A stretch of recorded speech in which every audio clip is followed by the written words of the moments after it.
आज की बात अब हर शाम सोमवार से शुक्रवार 8:30 बजे से। लंबे वक्त से लगभग 40 साल से उनके ऊपर जो सैंक्शंस लगे हुए थे और जिस तरह से उनकी पूरी की पूरी अर्थव्यवस्था चरमराई हुई थी, ऐसे में उनके पास जो अब फंड्स आएंगे और सैंक्शन हटेगा और ज़्यादा से ज़्यादा जब तेल बेच पाएगा ईरान, तो जाहिर सी बात है कि जो अपने लोग हैं, अपने नागरिकों के लिए वहाँ के जो नेता हैं जिन्होंने इस डील को लेकर आगे बात बढ़ाई, कदम उठाया है, उनको भी एक राहत की सांस मिली है। और कहीं ना कहीं दोनों देश अपनी ओर से देखिए यही बताएंगे कि इस पूरे डील के अंदर फायदा उन्हीं का रहा है। ईरान की ओर से बताया जाएगा कि अमेरिका उनके सामने झुक गया, अमेरिका ने उनकी शर्तें मान ली। स्ट्रेट ऑफ हॉर्मुज पे जैसा बताया जा रहा है कि आने वाले वक्त में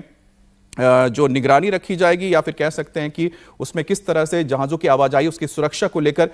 ईरान के अलावा ओमान और बाकी जो देश वहां पर मौजूद हैं जिनके हिस्से में ये इलाका आता है, चाहे वो यूएई हो, बहरीन हो, कतर हो, सभी अपनी अपनी ओर से इसका ध्यान रखेंगे। लेकिन कहीं ना कहीं जैसे पहले भी, यानी कि जो युद्ध हुआ था 28 फरवरी को, उससे पहले भी इस इलाके में एक वर्चस्व देखा जाता था स्टेट ऑफ हॉर्मुज में ईरान का, तो वो भी कायम रहेगा। और दूसरी बड़ी बात है कि किस तरह से आने वाले वक्त में सैंक्शंस हटने के बाद ईरान यहां पर अपनी अर्थव्यवस्था को लेकर आगे काम करता है। और जिस तरह से $300 बिलियन रिकंस्ट्रक्शन को लेकर बातें कही गई हैं, यानी कि $300 बिलियन जो इन्वेस्ट किया जाएगा, जिसमें सिर्फ अमेरिका नहीं होगा, यानी कि जो भी गल्फ कंट्रीज हैं, यानी कि जो तमाम गल्फ कंट्रीज है जिसमें सऊदी अरेबिया आता है, बहरीन आता है, कतर आता है, कुवैत है, इसके अलावा यूएई है, ये तमाम देश मिलकर जो इन्वेस्टमेंट करेंगे या रिकंस्ट्रक्शन करेंगे, उसका भी जिक्र किया गया है। तो कुल मिलाकर देखा जाए तो एक तरह से ईरान अपने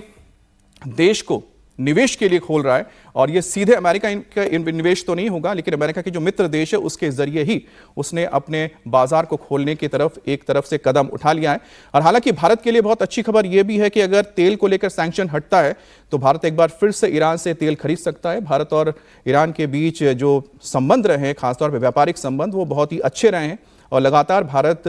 ईरान से तेल खरीदता रहा है। और एक बार सैंक्शन हट जाने के बाद भारत के लिए जो तेल का स्रोत है वो भी बेहतर हो जाएगा। और चाबार पोर्ट, ये मत भूलेगा कि भारत का जो चाबार पोर्ट है, जिसको सैंक्शंस की वजह से भारत को छोड़ना पड़ा था एक तरह से, और जिस तरह से ईरान ने कहा था, और खासतौर पे अब्बास आरागची जब भारत आए थे यहाँ पर ब्रिक्स सम्मेलन में हिस्सा लेने के लिए, उस दौरान उन्होंने कहा था कि हम ये चाहते हैं कि भारत अपने इन्वेस्टमेंट को और बढ़ाए। तो अगर ये सैंक्शंस हट जाते हैं तो भारत एक बार फिर से चाबार पोर्ट में इन्वेस्टमेंट करेगा और अपनी स्थिति इस इलाके में मजबूत करेगा। तो अमेरिका और ईरान में महीनों से चली आ रही जंग आखिरकार खत्म हो गई है। अमेरिकी राष्ट्रपति डोनाल्ड ट्रंप और ईरानी राष्ट्रपति मसूद पेजेश्कियान ने बुधवार को एमओयू पर साइन कर दिए हैं। यह समझौता तत्काल प्रभाव से लागू हो गया है। अमेरिकी अधिकारी के मुताबिक ट्रंप ने फ्रांस के पैलेस ऑफ वर्सेलिस में मैक्रों के साथ डिनर के दौरान अमेरिका ईरान एग्रीमेंट के हार्ड कॉपी पर ऑफिशियल तरीके से ये साइन किए हैं। साइन किए गए एग्रीमेंट की कॉपी ईरान और मध्यस्थ करा रहे देशों को भेज दी गई है। इससे पहले रविवार को अमेरिकी उपराष्ट्रपति जेडी वेंस और ईरान के मुख्य वार्ताकार मोहम्मद बाकिर गालिबाफ ने एमओयू पर इलेक्ट्रॉनिक रूप से साइन किए थे। एमओयू पर साइन होने से दोनों देशों के बीच लगभग 4 महीने से ये जो संघर्ष चली आ रही थी वो अब खत्म होती हुई नजर आ रही है। हालांकि इस बीच माना यह भी जा रहा है कि